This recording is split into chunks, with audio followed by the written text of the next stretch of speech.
Hello everyone, कैसे हो आप लोग। आज आप लोगों ने टॉपिक देखा होगा। हम लोगों ने केमिकल काइनेटिक्स में सारा इफेक्ट पढ़ लिया था और डेफिनेशन याद करोगे। डेफिनेशन में हमने लास्ट यही डेफिनेशन बताया था कि it also deals mechanism of reaction. याद आया? तो अब हमारा लास्ट टॉपिक इस केमिकल काइनेटिक्स का यही है, मैकेनिज्म ऑफ रिएक्शन, जो बहुत इंपॉर्टेंट है। देखोगे इससे रिलेटेड नीट ने क्वेश्चन पूछ रखा है ना।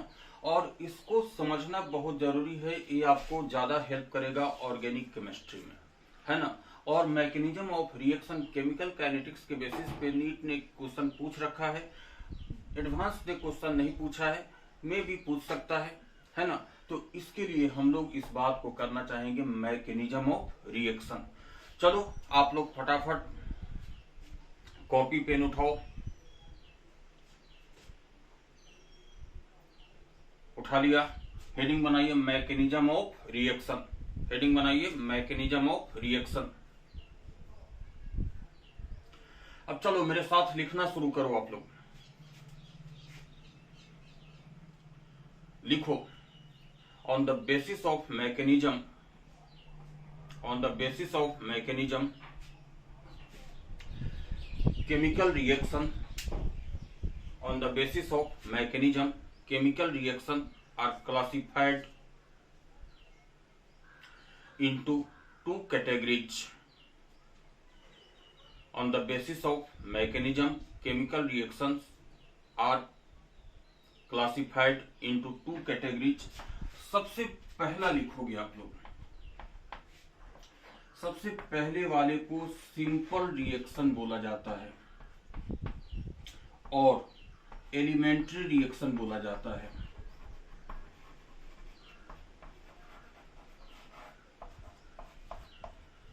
तीसरा नाम भी होता है इसका single step reaction. Single step reaction, तीन नाम होता है।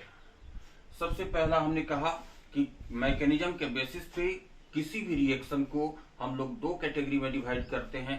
सबसे पहला रिएक्शन क्या है? सिंपल रिएक्शन, एलिमेंट्री रिएक्शन और सिंगल स्टेप रिएक्शन। लिखोगे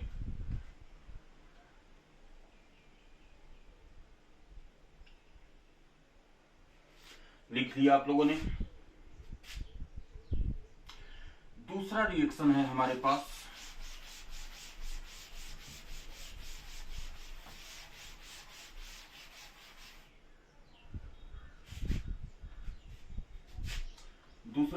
होता है हमारे पास कॉम्प्लेक्स रिएक्शन।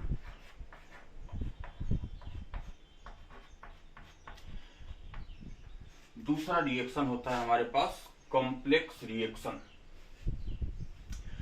देखोगे सबसे पहले हम लोग सिंपल रिएक्शन के बारे में बात करते हैं, उसके बाद बात करेंगे किसका? कॉम्प्लेक्स रिएक्शन के बारे में। तो आओ हम लोग हेडिंग बनाते हैं। सबसे पहला हेडिंग बनाइए आप लोग, सिंपल रिएक्शन।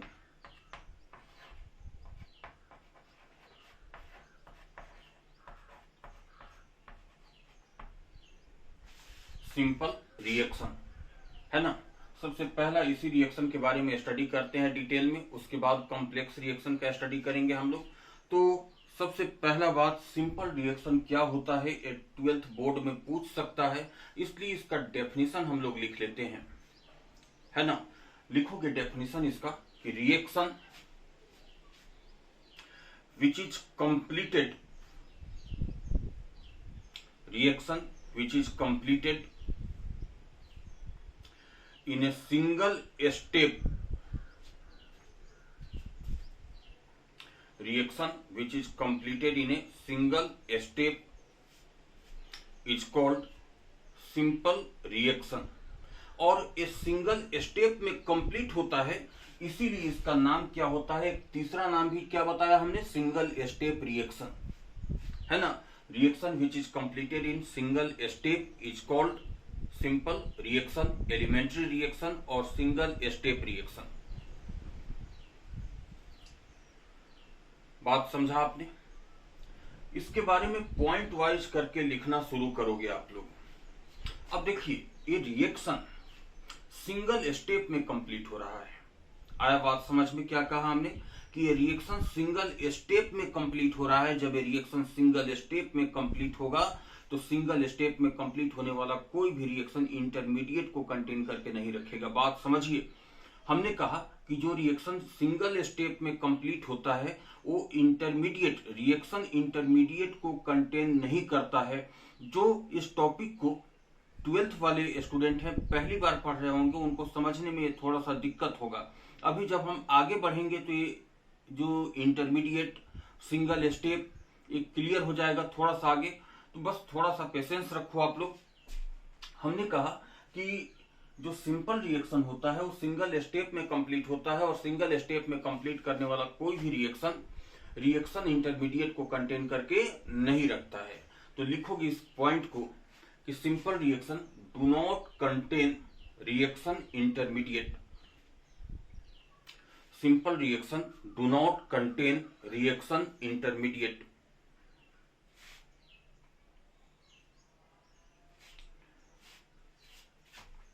अब देखिए, कोई सिंपल रिएक्शन है, हमने कहा कि simple reaction do not contain reaction intermediate. जो पहली बार इस टॉपिक को पढ़ रहे हैं उनको रिएक्शन इंटरमीडिएट के बारे में पता नहीं होगा। चलिए थोड़ा सा आगे हम लोग रिएक्शन इंटरमीडिएट के बारे में बात करेंगे। देखिए, ये रिएक्शन सिंगल स्टेप में कंप्लीट हो रहा है। इधर हम लोग बात करते हैं एनर्जी कोऑर्डिनेट और इधर बात करते हैं रिएक्शन कोऑर्डिनेट। सिंस ये रिएक्शन एक स्टेप में कंप्लीट हो रहा है, सिंगल स्टेप में कंप्लीट हो रहा है, इसलिए ये रिएक्शन का ग्राफ अगर हम बनाए तो ये रहा रिएक्टेंट हमारा और ये रहा हमारा प्रोडक्ट, है ना। और इस पॉइंट को क्या बोला करते हम लोग? Transition state. याद आया? और एक्टिवेटेड कॉम्प्लेक्स, याद आया? इस सिंगल स्टेप में रिएक्शन कंप्लीट हो रहा है, इसका मतलब क्या है कि ये रिएक्टेंट जस्ट किस में कन्वर्ट हो जाएगा? डायरेक्टली प्रोडक्ट में कन्वर्ट होगा और बीच में बनाएगा क्या? ट्रांजिशन स्टेट और एक्टिवेटेड कॉम्प्लेक्स। आ गया बात समझ में? ट्रांजिशन स्टेट और एक्टिवेटेड कॉम्प्लेक्स का फॉर्मेशन करेगा। ये बात हम लोगों ने देख रखा है प्रीवियस लेक्चर में। जो नए स्टूडेंट इसको देख रहे हैं वो प्रीवियस लेक्चर को देखेंगे, वहां पे एक बात पता पड़ जाएगा। ये बात हमने ट्रांजिशन स्टेट और एक्टिवेटेड कॉम्प्लेक्स बता दिया है आप लोगों को, प्रीवियस लेक्चर में मिल जाएगा आप लोगों को। तो जो सिंपल रिएक्शन होता है वो किसको कंटेन करके रखता है? ओनली ट्रांजिशन स्टेट को बनाता है और एक्टिवेटेड कॉम्प्लेक्स को बनाता है। ये रिएक्शन इंटरमीडिएट को नहीं बनाता है। आया बात समझ में? ग्राफ भी बना लीजिए आप लोग।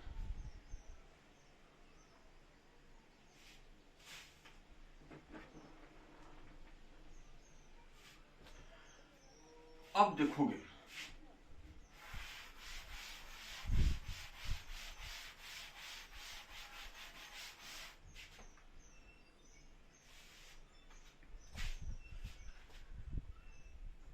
नेक्स्ट पॉइंट इसके बारे में लिखोगे, for the simple reaction we can define molecularity of the reaction.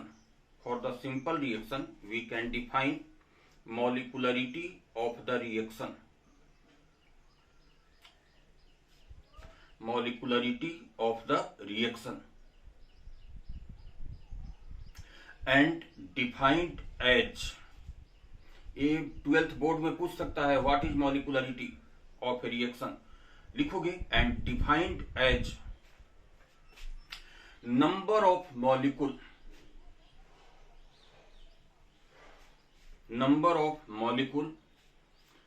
make transition state, number of molecule make transition state or activated complex, number of molecule make transition state or activated complex in a chemical reaction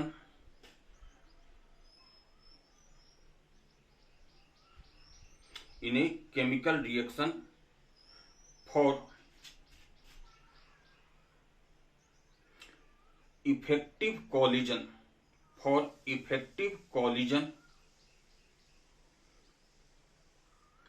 in proper orientation with sufficient energy।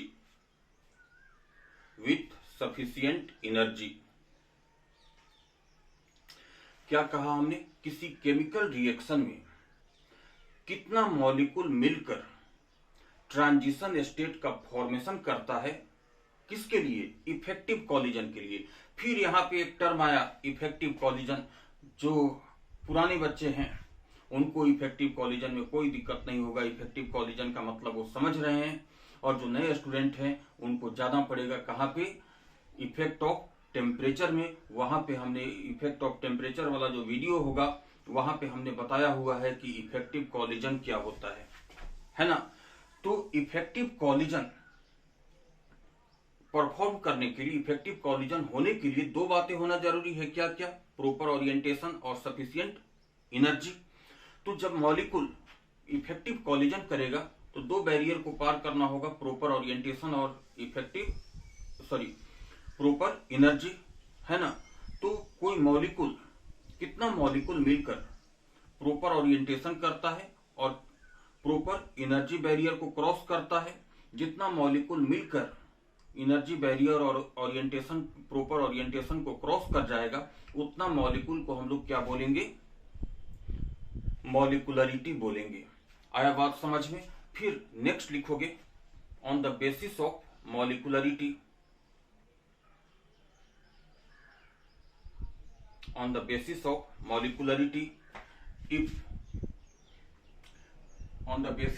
molecularity, reactions are classified as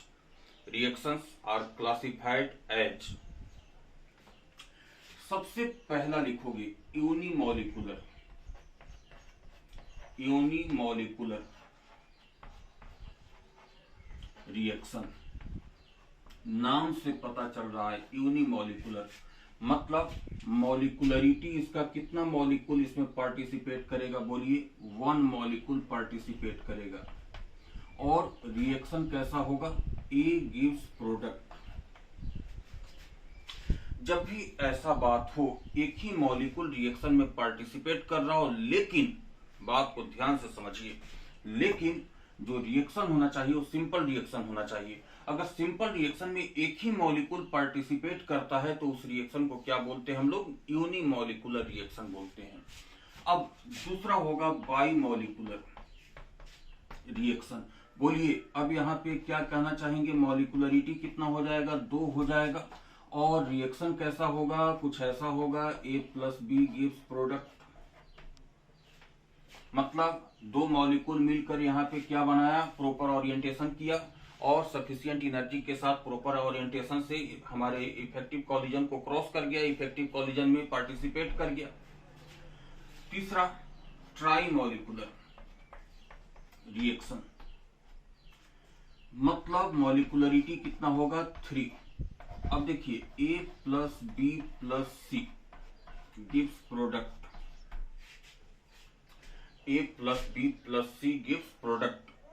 या ट्राइमॉलिकुलर, 3 molecule मिलकर reaction को perform किया और elementary reaction है, इसलिए number of molecule को ही हम लोग क्या बोलते हैं?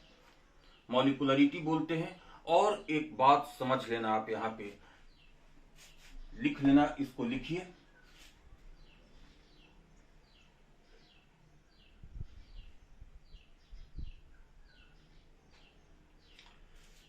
लिख लिया आप लोगों ने?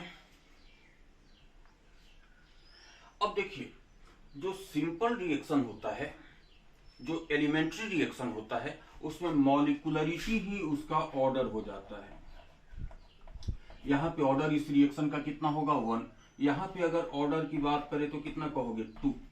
और यहां पे ऑर्डर की बात करें तो कितना कहोगे? 3। जो सिंपल रिएक्शन होता है, मॉलिकुलर, जो एलिमेंट्री रिएक्शन होता है, उसका मॉलिकुलरिटी ही क्या हो जाता है? ऑर्डर हो जाता है। याद रखोगे इस बात को कि जो सिंपल रिएक्शन होता है, जो एलिमेंट्री रिएक्शन होता है, उसका मॉलिकुलरिटी ही क्या हो जाता है? ऑर्डर हो जाता है। समझ आ गया बात? एक और पॉइंट बहुत इंपॉर्टेंट है, इसको लिखोगे आप लोग, मिटा दें।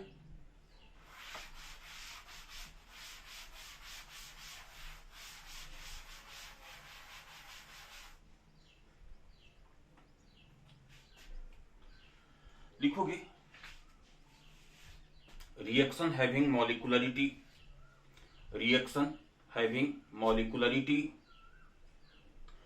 greater than 3, reaction having molecularity greater than 3 are very rare, reaction having molecularity greater than 3 are very rare। देखिए अगर मॉलिकुलरिटी 2 हुआ, हमने कहा मॉलिकुलरिटी का मतलब क्या होता है कि कितना मॉलिक्यूल प्रॉपर ओरिएंटेशन के साथ कॉलिजन कर रहा है। तो देखिए अगर मॉलिकुलरिटी 2 हुआ तो बहुत आसानी से यहाँ पे कॉलिजन होगा, प्रॉपर ओरिएंटेशन होगा, दिखाई दे रहा है। अगर मॉलिकुलरिटी 3 हुआ तो देखिए यहाँ पे कॉलिजन कैसा होगा, इस बात को समझिए। ये ऐसे मूव करेगा, ये ऐसे मूव करेगा, ये ऐसे मूव करेगा, मतलब यहाँ पे इतना इफेक्टिव कॉलिजन नहीं हुआ जितना इफेक्टिव कॉलिजन यहाँ पे होगा, क्योंकि हेड ऑन कॉलिजन होना चाहिए। हेड ऑन कॉलिजन यहाँ पे नहीं हो रहा है, मतलब कह सकते हैं कि ये रिएक्शन बेस्ट सुटेबल होगा और ये रिएक्शन उतना सुटेबल नहीं होगा। लेकिन अगर मॉलिकुलरिटी 4 हो जाए तो बात को समझिए क्या प्रॉब्लम होगा यहाँ पे, इस बात को समझिए। देखिए तो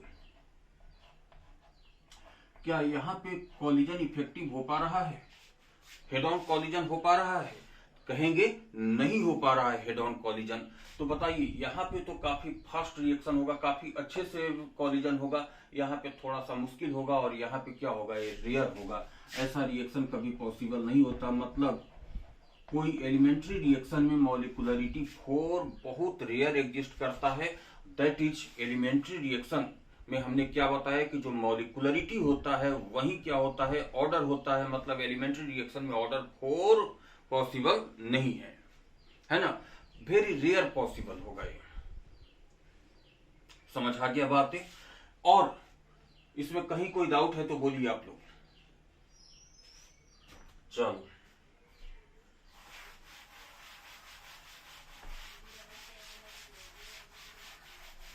अब देखिए हम कुछ एग्जाम्पल लिखते हैं कि जो हमारा एलिमेंट्री रिएक्शन है उस एग्जाम्पल को हम लिखते हैं। जैसे देखिएगा H2 plus I2 gives 2HI, और इसके बारे में लिखा हुआ है कि ये रिएक्शन कैसा है, सिंपल है। ये रिएक्शन कैसा है, सिंपल है। तो सिंपल है इसका मतलब इसका मॉलिकुलरिटी कितना मॉलिक्यूल मिलकर ये रिएक्शन परफॉर्म किया, that is 2, that is molecularity कितना हो गया, 2 हो गया। ऑर्डर भी इसका कितना हो जाएगा, देखिए ऑर्डर भी कितना हो जाएगा, जितना मॉलिक्यूल मिलकर पार्टिसिपेट करेगा उतना ही इसका ऑर्डर हो जाएगा। अगर हम इसका रेट लॉ एक्सप्रेशन की बात करें तो R इज इक्वल टू कितना कहोगे, K H2 पे पावर 1 और I2 पे पावर कितना 1। आया बात समझ में? जनरली अब इतना बात समझने के बाद स्टूडेंट के दिमाग में एक और क्वेश्चन आता है कि सर अगर हम ऐसा कर दे कि इसमें 2 मल्टीप्लाई कर दे, इसमें 2 मल्टीप्लाई कर दे और ये क्या हो जाएगा, 4 हो जाएगा, क्या ये सिंपल रिएक्शन रहा कि नहीं? तब हम बोलेंगे कि ये सिंपल रिएक्शन नहीं रहा। क्यों? क्योंकि अब इसका मॉलिकुलरिटी 2 प्लस 2 कितना हो गया, 4 हो गया। 4 मॉलिकुलरिटी का कोई रिएक्शन क्या एग्जिस्ट करता है? कहेंगे कि अभी हमने देखा कि एग्जिस्ट नहीं करता। तो ये बात हमेशा ध्यान रखोगे कि अगर कोई रिएक्शन सिंपल है आप उसमें अपने आप से स्टोइचोमेट्रिक कोएफिशिएंट अगर चेंज कर दोगे तो सिंपल रिएक्शन नहीं रहेगा, है ना। हमेशा लो स्टोइचोमेट्रिक कोएफिशिएंट को ही सिंपल रिएक्शन बोला जाता है। देखिएगा अगर हम यहाँ पे 3/2 मल्टीप्लाई कर दे तो भी ये सिंपल रिएक्शन नहीं रहेगा। हमने क्या कहा, लो स्टोइचोमेट्रिक कोएफिशिएंट के रिएक्शन को ही हम लोग क्या बोलते हैं, सिंपल रिएक्शन बोलते हैं। समझ आ गया बात है? अच्छा एक और बात हम आपको बताना चाहे कि कौन सा रिएक्शन सिंपल है और कौन सा रिएक्शन सिंपल नहीं है। ये सिंपल आई से आंखों से देखकर नहीं बता सकते, ये एक एक्सपेरिमेंटल बात है। एक्सपेरिमेंट के बेसिस पे हम लोगों को पता चलता है कि कौन सा रिएक्शन सिंपल है और कौन सा रिएक्शन सिंपल नहीं है। तो क्वेश्चन में गिवन होगा कि ये रिएक्शन सिंपल है और ये रिएक्शन सिंपल नहीं है। आया बात समझ में?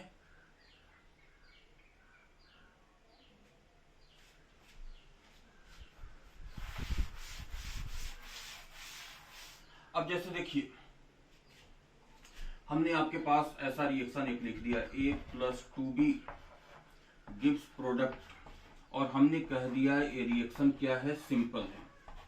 इसका रेट लॉ एक्सप्रेशन लिखिए। काफी सिंपल बात है, सिंपल रिएक्शन है, मतलब इसका मॉलिक्यूलरिटी कितना हो गया, 1 + 2 3। तो बताइए R = कितना हो जाएगा, K। इसमें A के रिस्पेक्ट में ऑर्डर कितना हो जाएगा, 1, और B के रिस्पेक्ट में ऑर्डर कितना हो गया, 2। आया बात समझ में? ओवरऑल ऑर्डर की बात करें तो ऑर्डर कितना हो जाएगा इसका, 3 हो जाएगा। समझ आ गया बातें? लेकिन एक बात लिखा रहेगा, कहा रहेगा कि ये सिंपल रिएक्शन है, तभी जाकर आप इसका ऑर्डर 3 बोलोगे। अगर इस सिंपल रिएक्शन नहीं है तो ऑर्डर इसका डिफाइन नहीं किया जा सकता है। और सिंपल रिएक्शन है या नहीं है क्वेश्चन में मेंशन रहेगा, जैसे कि इस पर्टिकुलर क्वेश्चन में मेंशन है कि ये सिंपल रिएक्शन है। अब हम वही एक और क्वेश्चन के बारे में बात करते हैं आप लोगों से। जैसे देखिए, अब हम क्वेश्चन बात करते हैं A+B गिव्स प्रोडक्ट, और इसका रेट लॉ एक्सप्रेशन दिया हुआ है। R = K, A पे पावर 1 और B पे पावर 2। रिएक्शन हमारा चेंज हो गया है और रेट लॉ एक्सप्रेशन क्या बोल रहा है, A पे पावर 1 B पे पावर 2। अब देखिए स्टोइचोमेट्रिक कोएफिशिएंट कितना है, 1। यहाँ पे स्टोइचोमेट्रिक कोएफिशिएंट कितना है, 1। लेकिन यहाँ पे तो ऑर्डर 1 हुआ, लेकिन यहाँ पे ऑर्डर कितना हो गया, 2। अब ये सिंपल रिएक्शन नहीं रहा। सिंपल रिएक्शन होता तो B पे पावर कितना होता, 1 होता। यहाँ पे B पे पावर 2 देकर ये कंफर्म कर दिया कि अब ये सिंपल रिएक्शन नहीं है। आगे बात समझ में है ना? तो या तो डायरेक्टली सिंपल रिएक्शन दिया हुआ रहेगा, क्वेश्चन में लिख देगा कि सिंपल रिएक्शन है, या रेट लॉ एक्सप्रेशन दे देगा। रेट लॉ एक्सप्रेशन को देखकर भी हम समझ सकते हैं कि यह सिंपल रिएक्शन है या नहीं है। क्या समझ आ गया सिंपल रिएक्शन आप लोगों को? चलिए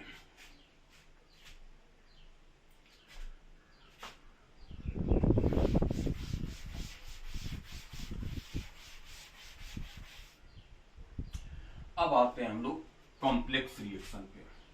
दूसरा टाइप का जो रिएक्शन है हमारे पास,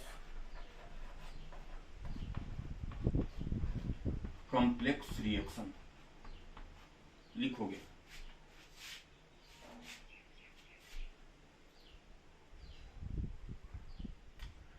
कॉम्प्लेक्स रिएक्शन के बारे में सबसे पहले इसका डेफिनेशन लिखते हैं कि डेफिनेशन क्या होता है कॉम्प्लेक्स रिएक्शन का। लिखोगे reaction which is completed in more than one step, reaction which is completed in more than one step is called complex reaction, is called complex reaction। फिर नेक्स्ट पॉइंट इसके बारे में लिखना, detail step by step, detail step by step description of complex reaction, detail step by step description of a reaction, complex नहीं sorry, detail step by step description of a reaction is called mechanism of reaction, is called mechanism of reaction, is called mechanism of reaction.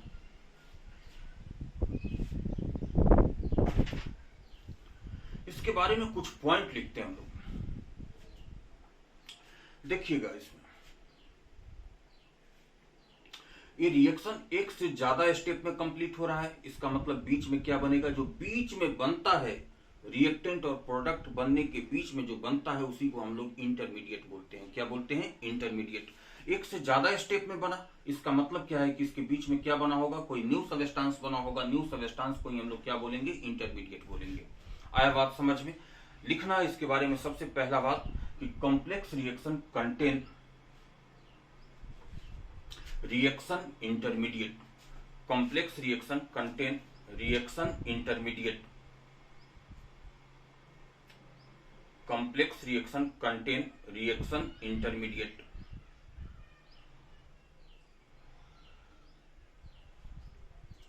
फिर next point लिखोगे इसके बारे में,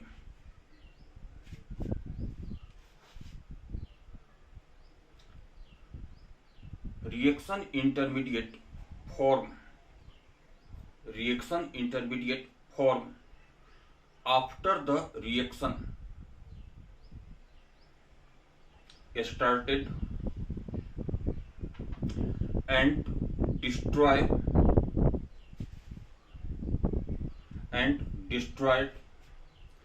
before the reaction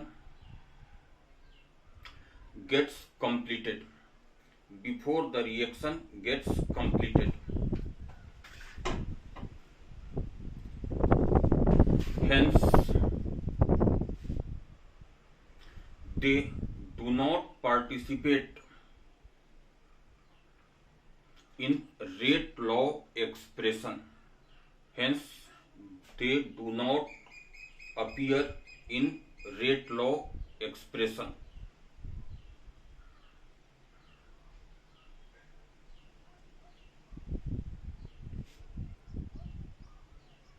लिख लिया आप लोगों ने। अब जैसे देखिए,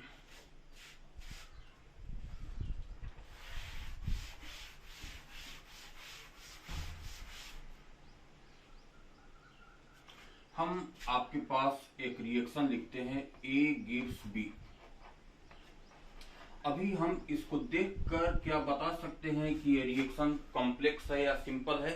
देखकर बिल्कुल भी नहीं बता सकते कि ये रिएक्शन कॉम्प्लेक्स है और सिंपल है। ये रिएक्शन था, इसका स्टडी किया हमने। इसका स्टडी से पता चला कि यहाँ पे ग्राफ ऐसा बनता हुआ दिखाई दे रहा है। ये एनर्जी कोऑर्डिनेट है और ये रिएक्शन कोऑर्डिनेट है।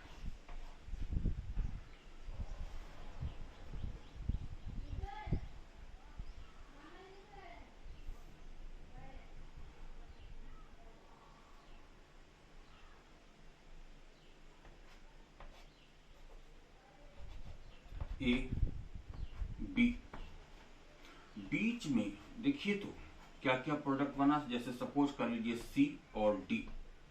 ए हमारा ट्रांजिशन स्टेट बना 1, ये ट्रांजिशन स्टेट 2, ये हमारा ट्रांजिशन स्टेट 3।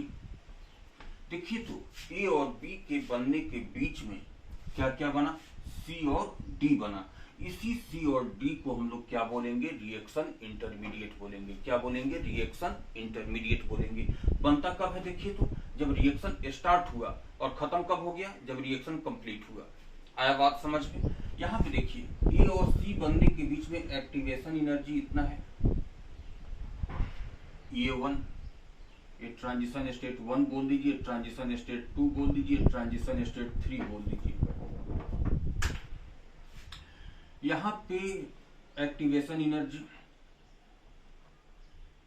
ये रहा, डी से बी जब रिएक्शन हो रहा है उस कंडीशन में एक्टिवेशन एनर्जी। आ गया बात समझ में। अब आप बातों को समझना। यहाँ पे हमारा रिएक्शन, अगर हम इसका मैकेनिज्म देखना चाहे, हमारा मैकेनिज्म क्या है, ए से हमारा रिएक्शन क्या है, ए से बी। लेकिन अगर हम इसका मैकेनिज्म देखना चाहे तो मैकेनिज्म क्या हो रहा है, देखिए तो ए से क्या बन रहा है, सी बन रहा है।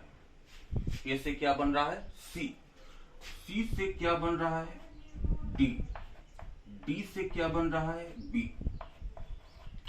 अब अगर आप इस सभी को ऐड कर दोगे तो क्या बन जाएगा, ए से बी बन जाएगा। देखिए ना, सी सी कैंसिल, डी डी कैंसिल, बचा क्या, ए गिव्स बी। लेकिन यहाँ पे A gives C, C gives D, D gives B। ये हमारा 3 स्टेप में रिएक्शन कंप्लीट हुआ। अगर कोई रिएक्शन एक से ज्यादा स्टेप में कंप्लीट होगा तो उसी रिएक्शन को हम लोग नाम क्या देंगे, कॉम्प्लेक्स रिएक्शन देंगे। तो देखिए तो कैसा रिएक्शन हो गया, एक कॉम्प्लेक्स रिएक्शन हो गया। समझ आ गया बात है। अब देखिए अगर हम आपसे क्वेश्चन पूछे कि ग्राफ आपके सामने है, रिएक्शन आपके सामने है ना, ग्राफ आपके सामने है, रिएक्शन आपके सामने है। अगर हम आपसे क्वेश्चन पूछे कि भाई एक बात बता दो आप हमें,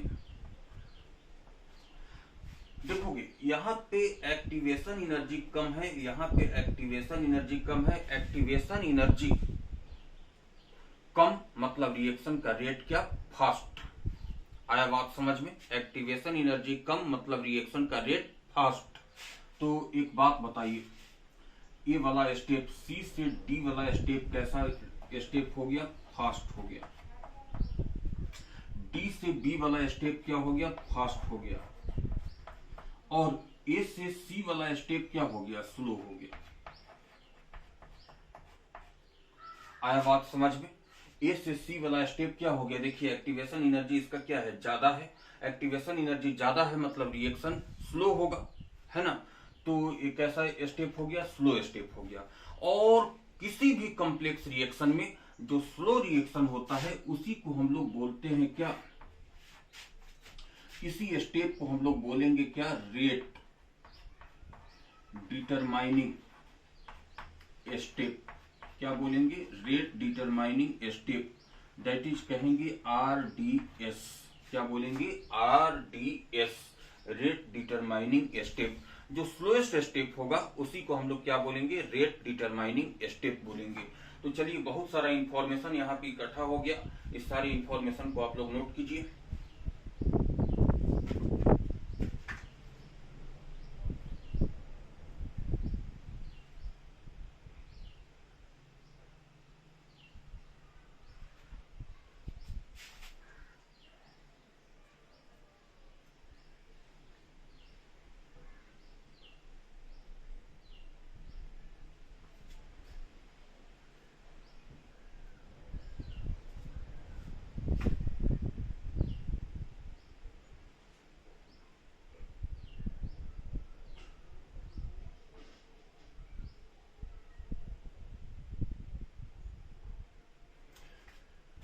लिख लिया आप लोगों ने।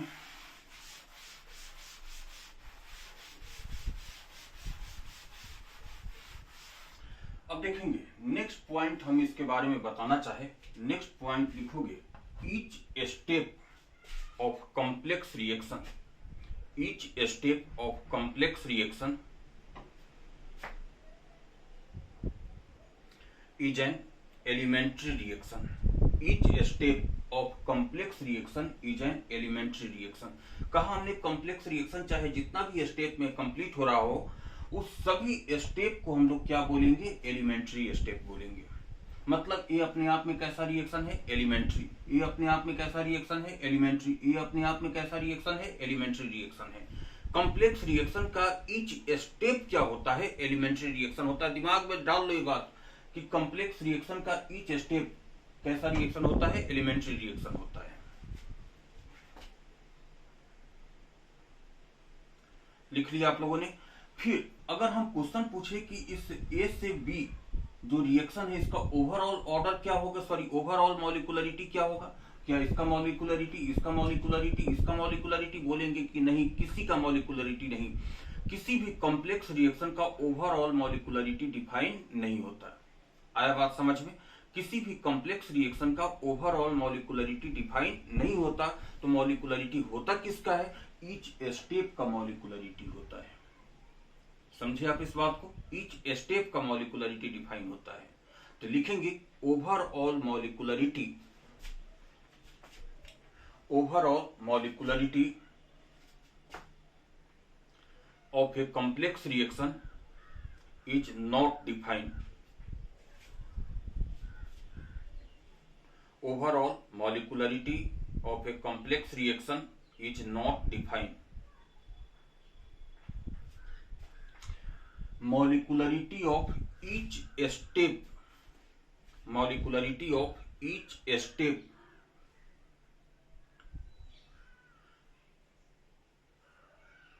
Is define, molecularity of each step is define. कैसे?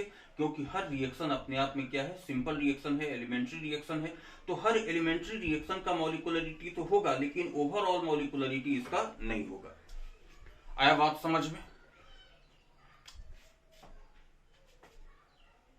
फिर नेक्स्ट लिखोगे, next point, order of the reaction, order of the reaction is, order of the reaction is order of slowest step, order of slowest step, order of slowest step. और slowest step को ही हमने क्या बताया, RDS बताया। मतलब अगर हम आपसे इस रिएक्शन के बारे में बात करें कि इस रिएक्शन, ये तो फाइनली हमारा मैकेनिज्म है ना, लेकिन अगर हम अपने रिएक्शन के बारे में बात करें कि इस रिएक्शन का ऑर्डर क्या होगा, तो क्या बताओगे, ए गिव्स बी। ये हमारा स्लोएस्ट स्टेप हो गया था, तो इसका कितना मॉलिकुलरिटी है यहाँ पे 1, दैट इज इसका ऑर्डर कितना होगा, 1 होगा। समझ आ गया बातें? कहीं कोई डाउट इसमें कि जो स्लोएस्ट स्टेप होगा उसका जो ऑर्डर होगा, उसका जो मॉलिकुलरिटी होगा, वही हमारे रिएक्शन का ओवरऑल ऑर्डर होगा। समझे या नहीं समझे? चलिए समझ आ गया। अब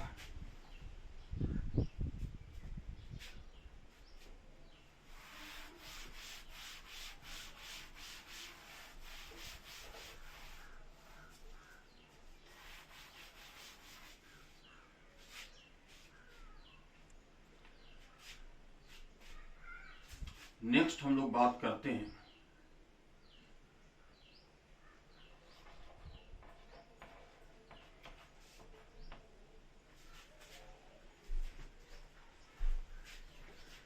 और नेक्स्ट हम बात करते हैं एक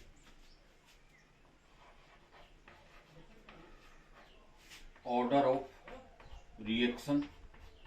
हम लोगों को कैलकुलेट करना है, ऑर्डर ऑफ रिएक्शन कैलकुलेट करना है, लेकिन केस वाइज इसको स्टडी करेंगे कि व्हेन आरडीएस इज गिवन। एक काफी सिंपल केस होता है जब आरडीएस गिवन होता है। अभी तक जो कंपटीशन में क्वेश्चन पूछा है वो आरडीएस गिवन तक का क्वेश्चन पूछा है।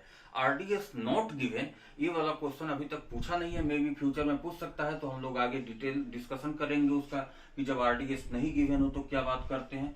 चलिए केस 1 सबसे पहले हम लोग डिटरमाइन करते हैं कि when RDS that is rate determining step is given. आया बात समझ में? क्वेश्चन में मैकेनिज्म में ये बात दिया रहे कि रेट डिटरमाइनिंग स्टेप क्या होता है, अगर वो दिया रहे तो हम लोग ऑर्डर ऑफ रिएक्शन को कैसे कैलकुलेट करेंगे, उस बात को समझने की बात करते हैं। इसमें 2 केसेस में हम लोग केस 1 को भी स्टडी करते हैं। सब case when 1 when RDS do not contain, when RDS do not contain intermediate,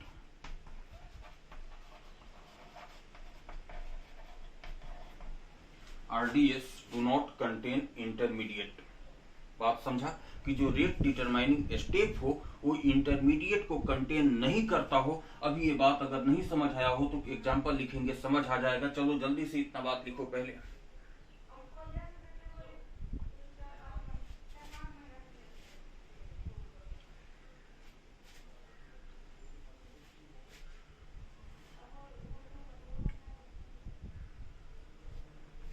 चलिए एक एग्जांपल के थ्रू, एक क्वेश्चन के थ्रू हम इस बात को समझते हैं।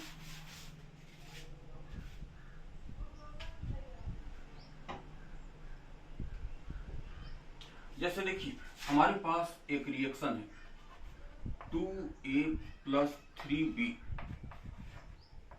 Gives A2B3। क्या है?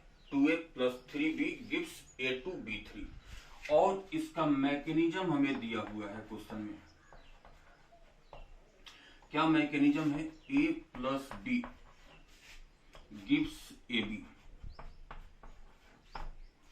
AB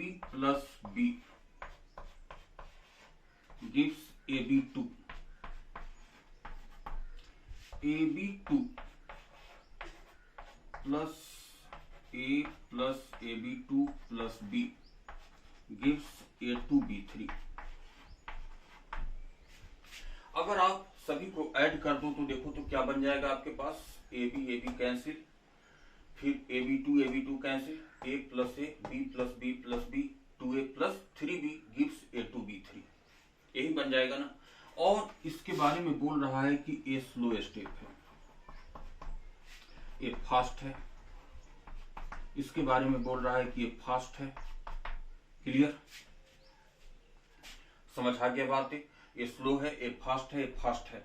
अब बताइए जो एक कॉम्प्लेक्स रिएक्शन है कि नहीं, अगर कॉम्प्लेक्स नहीं मानो इसको तो देखो तो इसका मॉलिक्यूलरिटी कितना हो जाएगा, 5। पॉसिबल नहीं है, मतलब ये तो देखने से ही पता चल रहा है कि रिएक्शन के बारे में अगर हम नहीं भी बोले 2A plus 3B gives A2B3, तो यहाँ पे देखते ही पता चल रहा है कि कैसा रिएक्शन है, fast reaction, sorry complex reaction है, क्योंकि मॉलिक्यूलरिटी कितना हो गया, 5 हो गया।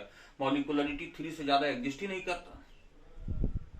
अब देखिए मैकेनिज्म आपने देखा, A plus B gives AB, AB plus B gives AB2, A plus AB2 plus B A2B3।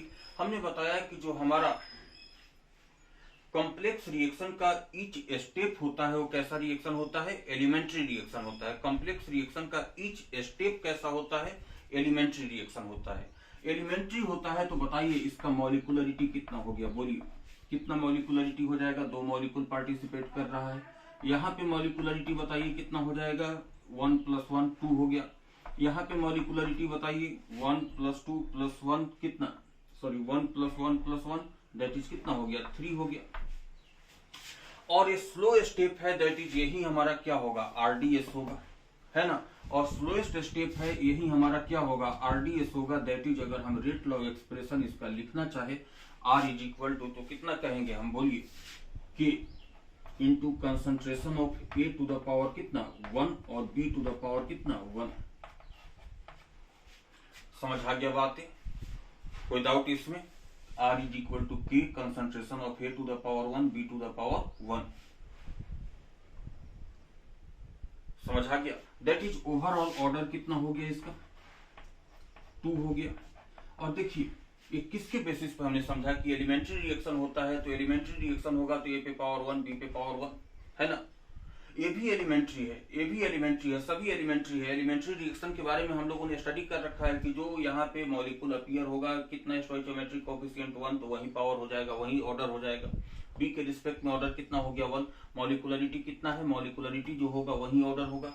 तो इस टाइप के रिएक्शन मैकेनिज्म में हम लोग बहुत आसानी से इसका रेट लॉ एक्सप्रेशन को डिसाइड कर सकते हैं।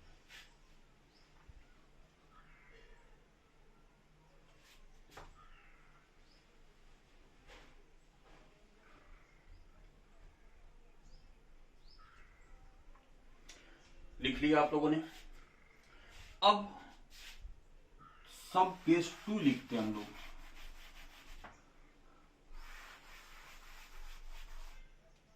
सब केस 2, सब केस 2 में लिखोगे कि इफ RDS मतलब rate determining step, RDS contain reaction intermediate, if RDS contain reaction intermediate, if RDS contain reaction intermediate, then express intermediate in terms of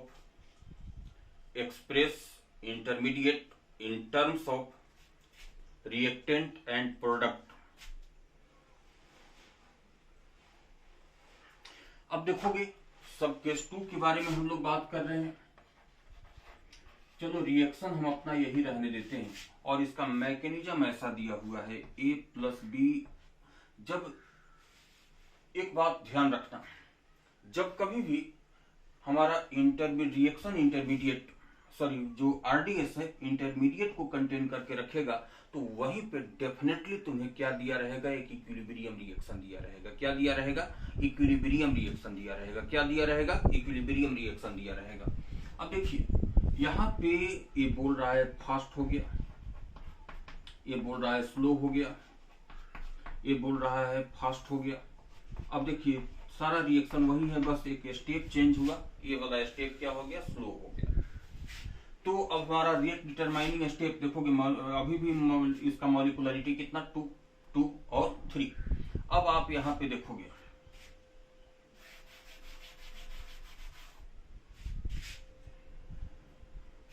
यहां पे अगर हम R की बात करें तो R इज इक्वल टू कितना होगा बोलिए। अच्छा, यहाँ पे एक और बात दिया रहेगा, इक्विलिब्रियम है, K1 कांस्टेंट है, यहाँ पे K2 है, यहाँ पे कांस्टेंट रेट कांस्टेंट K3 और यहाँ पे रेट कांस्टेंट K4 ऐसा दिया हुआ है। R इज इक्वल टू बताइए कितना कहेंगे, K3 कंसंट्रेशन ऑफ AB और इनटू कंसंट्रेशन ऑफ B, ऐसा ही बात होगा ना, concentration of AB into concentration of B। लेकिन आप एक बात बताओ, AB क्या है यहाँ पे, इंटरमीडिएट। AB क्या है, इंटरमीडिएट। इंटरमीडिएट हमारे रेट लॉ एक्सप्रेशन में नहीं आता है, तो क्या करेंगे हम लोग, इंटरमीडिएट को यहाँ से खत्म करने की कोशिश करेंगे। कैसे खत्म करेंगे इस बात को समझिए, रिएक्टेंट और प्रोडक्ट के टर्म में एक्सप्रेस करके। कैसे एक्सप्रेस होगा, तो देखिए, तो हमेशा जब भी इंटरमीडिएट तुम्हारा आ जाए तो हमेशा किस रिएक्शन से जाओगे, इक्विलिब्रियम रिएक्शन से। देखोगे इक्विलिब्रियम के अकॉर्डिंग हम कह सकते हैं यहाँ से K1 अपॉन K2, 11th वाला बात याद करोगे, K1 upon K2 is equal to कितना बोलोगे, प्रोडक्ट का कंसंट्रेशन अपॉन रिएक्टेंट का कंसंट्रेशन।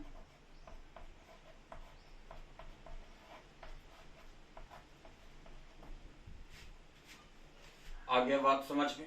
हम लोगों को लाना क्या है, AB को ही एक्सप्रेस करना है ना, तो AB देखिए, तो AB इज इक्वल टू कितना लिख दोगे, K1 upon K2 into A into B। तो from 1 and 2 R is equal to कितना लिखेंगे, देखिए, तो AB के प्लेस पे K1 upon K2 into A into B, तो क्या हो जाएगा, K1 अपॉन K2 हो गया, और K3 तो पहले से है ही, और AB के प्लेस पे A इंटू B, तो A आ गया, और बताइए क्या आ गया, B आ गया, और B इंटू B पे पावर कितना हो गया, 2। अब यहाँ पे देखिए इसका ओवरऑल ऑर्डर कितना हो गया, 1 प्लस 2 दैट इज कितना हो गया, 3। और इफेक्टिव रेट कांस्टेंट कितना आ गया, K1 into K3 upon K2। आया बात समझ में, K1 into K3 upon K2, समझ आया। तो इस टाइप के क्वेश्चन को कैसे सॉल्व करेंगे, जो हमारा स्लोएस्ट स्टेप है वो तो इंटरमीडिएट को कंटेन करके रखेगा, और डेफिनेटली इस टाइप के क्वेश्चन में इक्विलिब्रियम रिएक्शन देना ही देना है। इक्विलिब्रियम रिएक्शन दे देगा, वहां से इंटरमीडिएट को हम लोग रिएक्टेंट और प्रोडक्ट और बोथ के टर्म में एक्सप्रेस कर देंगे। यहाँ से क्वेश्चन या तो ऑर्डर पूछेगा और नहीं तो इफेक्टिव रेट कांस्टेंट पूछता है। आया बात समझ में, क्या पूछता है, इफेक्टिव रेट कांस्टेंट पूछता है। तो चलो इसको नोट करो आप लोग।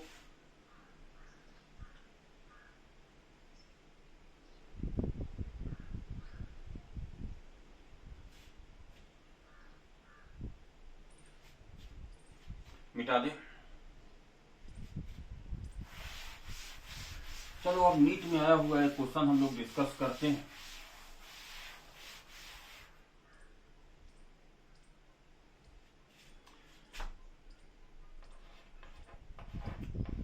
O3 gives 3O2,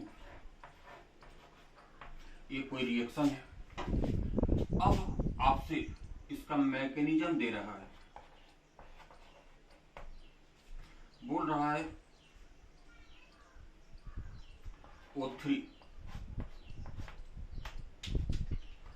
K1 K2 O2 plus O, फिर O3 plus O K3 2O2। अब आपसे क्वेश्चन पूछ रहा है कि कैलकुलेट के इफेक्टिव, क्वेश्चन पूछ रहा था कैलकुलेट के इफेक्टिव, कोई बात नहीं। और इसके बारे में बोल रहा है हमारा, ये हमारा फास्ट स्टेप है और ये बोल रहा था कि ये स्लो स्टेप है। कोई बात नहीं, वेरी सिंपल। आइए सॉल्यूशन देखिए इसका। कॉम्प्लेक्स रिएक्शन है, मोर देन वन स्टेप में कंप्लीट हो रहा है ना। तो जो स्लोएस्ट स्टेप होगा वही हमारा आरडीएस होगा, वही उसी का जो ऑर्डर होगा, उसी का जो मॉलिकुलरिटी होगा, वही हमारा क्या होगी, रिएक्शन का क्या होगा, ऑर्डर होगा।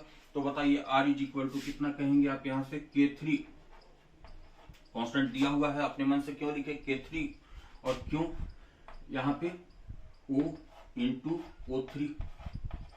हम लोगों को O3 से तो कोई प्रॉब्लम नहीं है, हम लोगों को प्रॉब्लम किससे है, O से। अब बताइए O कैसे कैलकुलेट करोगे, कंसंट्रेशन ऑफ O कहां से, इक्विलिब्रियम रिएक्शन से, वेरी गुड। अब बताइए K1 अपॉन K2 का वैल्यू कितना कहोगे, बोलो, O2 into O upon O3। अब देखिए O का वैल्यू निकाल दीजिए, O का वैल्यू कितना हो गया, कंसंट्रेशन ऑफ O निकाल दीजिए और पुट कर दीजिए यहाँ पे। कंसंट्रेशन ऑफ O का वैल्यू कितना हो गया, K1 upon K2 O3 by O2, put कर दीजिए आप यहाँ पे। K1 अपॉन K2, K3 तो पहले से था ही, और देखिए तो O3 हो गया, और एक O3 पहले से, तो O3 होल स्क्वायर हो गया। आया बात समझ में। और डिवीजन क्या, O2 डिवाइडेड बाई O2, तो O2 कहाँ चला जाएगा, ऊपर, O2 पावर -1। तो देखिए तो R इज इक्वल टू कितना हो गया हमारे पास, K1 upon K2 into K3 O3 पे पावर 2 O2 पे पावर -1। यहाँ पे अगर हम K इफेक्टिव की बात करें तो यही हमारा K इफेक्टिव है ना, K1 into K3 upon K2, यही हमारा क्या है, K इफेक्टिव है। यहाँ से एक सरप्राइजिंग बात बताया आप लोगों को कि हमने शुरू में भी बताया था कि हमारा रेट लॉ एक्सप्रेशन हमारे सिलेबस में रिएक्टेंट को कंटेन करके रखता है, लेकिन प्रोडक्ट को भी कंटेन करके रख सकता है। देखिए तो प्रोडक्ट को कंटेन करके रखा कि नहीं, है ना। अगर ओवरऑल ऑर्डर की बात करें इस रिएक्शन का तो कितना हो जाएगा, 2 + -1 दैट इज कितना हो गया, 1, है ना। तो हमारा ख्याल है कि इस टाइप का कोई भी क्वेश्चन आएगा आप लोग सॉल्व कर सकते हो। हमारा ख्याल है कि मैकेनिज्म आप लोगों को समझ आया। कहीं भी समझने में दिक्कत हो आप लोग बेहिचक कमेंट करके हमसे पूछ सकते हो। तब तक के लिए बाय बाय।